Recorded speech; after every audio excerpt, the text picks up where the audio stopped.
Hai, Assalamualaikum. Kadang-kadang kita rasa happy, kita rasa macam yakin kita boleh buat apa je. Tapi kadang ada satu masa tu kita rasa down sebab kita selalu kita lupa untuk tengok diri sendiri. Kita tengok apa orang depan kita ada, apa orang lain ada. Tapi kita sedar tak sedar sebenarnya itu rezeki dia. Allah dah bagi dia punya portion, rezeki dia macam tu. Dia ada itu. Tapi sebenarnya kalau kita tengok diri sendiri, Allah bagi rezeki, mungkin Allah bagi rezeki kita tu ada, rezeki tu tak ada dekat orang tu. Mungkin dalam diam orang tu pun dia nak apa yang awak ada. Tapi kita takkan tahu apa yang orang nak macam kita. Orang takkan cakap. Contohnya kalau kita ada sesuatu, apa pun benda tu kan, kita ada sesuatu, orang nak juga benda tu. Orang takkan cakap. Melainkan orang tu jujur, dia jenis yang suka, melainkan orang tu jenis jujur, dia tak kisah untuk bagi tahu dekat orang.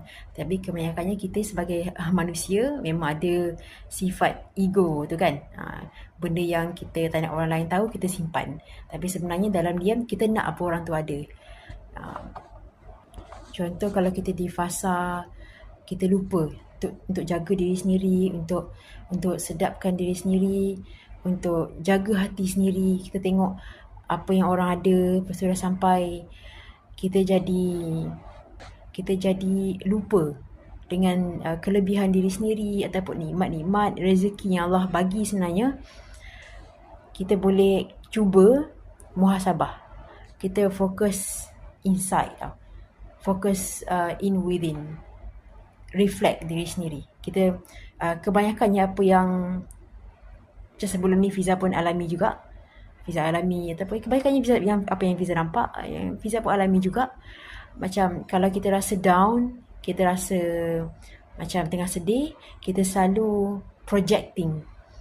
Kita sedih, kita tengok orang, oh dia ada apa aku ada, dia gembira. Tengok kehidupan aku, tak ada apa-apa, sedihnya. Ya Allah, kenapa tak adil? Dia dapat apa dia nak, aku tak dapat apa yang aku nak. Astaghfirullahalazim. Tapi cara yang terbaik kan, lepas tu kita muhasabah diri. Cara yang terbaik muhasabah diri, pergi masuk ke dalam diri, muhasabah diri, istighfar. Lepas ingat balik apa yang Allah bagi dekat kita. Lepas tu kita bersyukur, kita sebut satu persatu apa yang Allah bagi. Bila kita buat macam tu, kita baru nampak, oh sebenarnya aku ada